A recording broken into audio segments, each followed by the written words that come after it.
Seeing as I'm in England at the moment, and today in particular it has been rainy and stormy this morning with thunder, I thought what better video to make than to answer some questions that I get asked a lot about living in Brazil.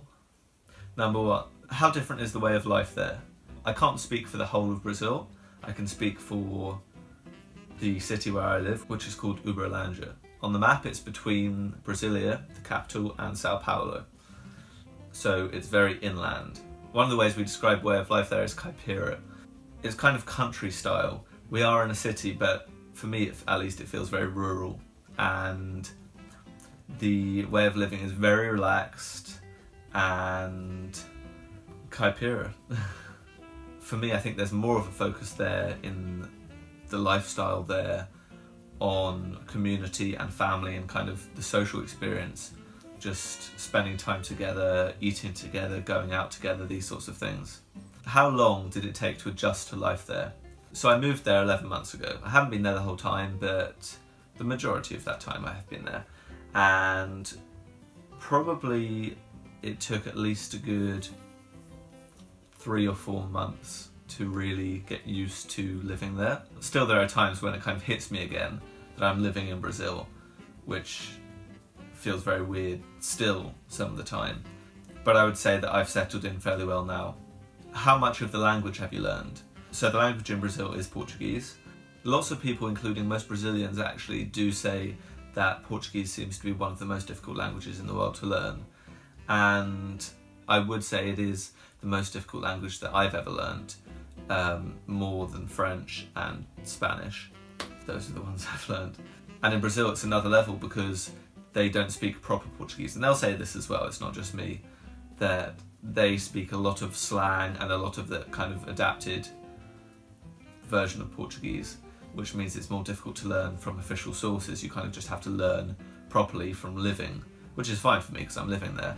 So anyway, to answer the question, how much of the language have I learned? I would say at least what I consider to be fluent. I can hold long conversations. I can spend, a whole day with people who can't speak English or can't speak much English, and I can get by fine. But for me, fluent is in no way perfect, and I'm definitely not perfect, and there's vocabulary and certain expressions that you kind of just learn as you come across them, so there's a lot that I still haven't learned. How does the language barrier affect building relationships?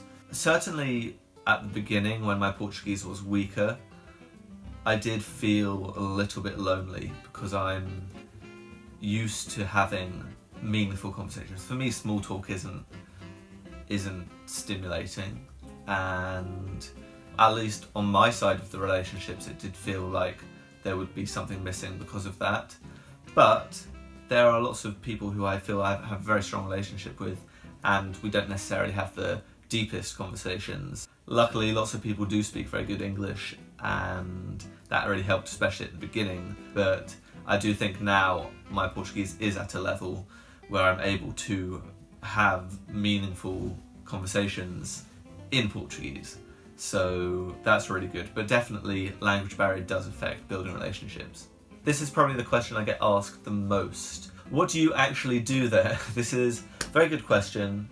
The simplest answer is not much. On moving to Brazil, I had plans for my life and for my career and for a business, and I still have those plans. The only thing is I didn't factor in the fact that I was going to be building a life for myself as well, away from the business. And I kind of just had in my mind that I was going to be able to get straight on with things. So because of that, it can feel like I'm not doing much and that things are moving very slowly. But I am doing some freelance work for my food business.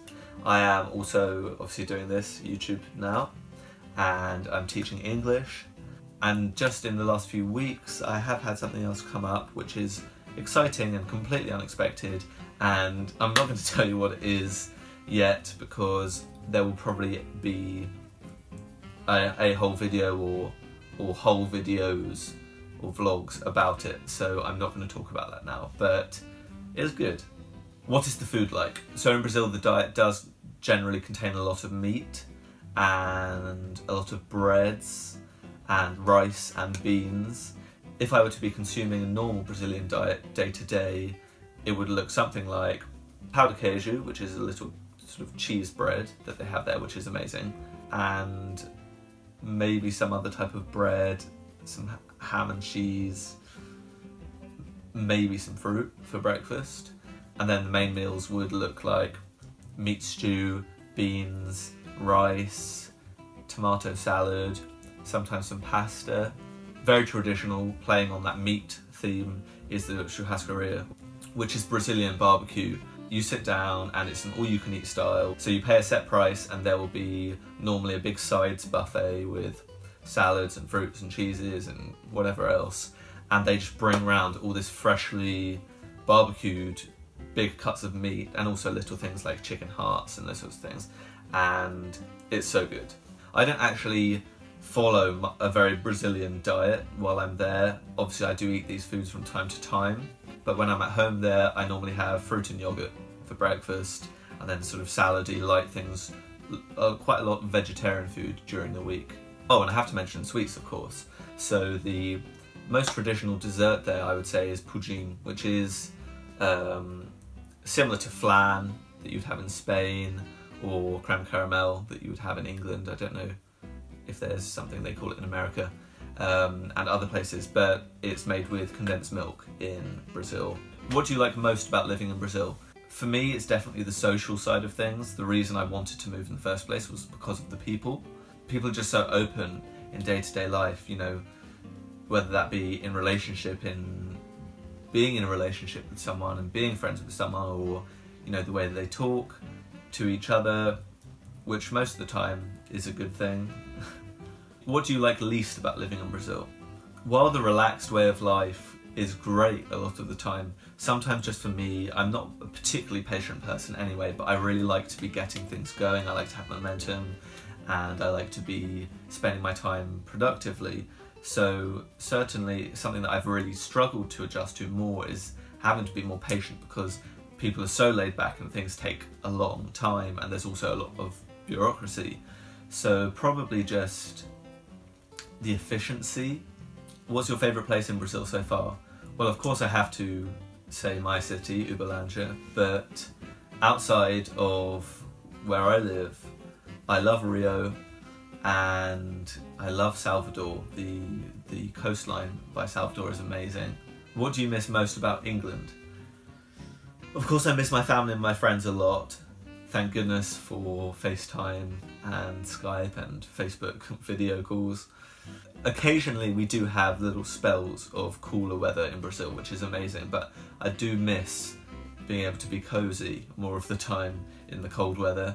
And certain foods as well, fresh fish, and especially shellfish, oh my goodness, that was a bit of a tongue twister, are harder to come across where I am in Brazil, and normally frozen and normally very expensive.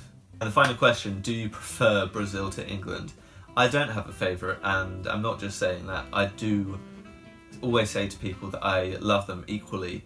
For me, it's just a case of where do I want to be living, and where do I see myself living? And the answer to that question is, at the moment, Brazil, and I feel like it is going to be Brazil for the foreseeable future. And hopefully it is, because I've moved my life across there. Thank you for watching this video. If you have any other questions that I haven't answered in this video about my life in Brazil, please do feel free to ask in the comments below, and I'll answer them either in a future part 2 video, or just a general sort of Q&A video when I get around to doing one of them, when I have a few more people watching. As always, if you enjoyed this video, please give it a big thumbs up and share and subscribe if you're not already subscribed, and I will see you next time, please.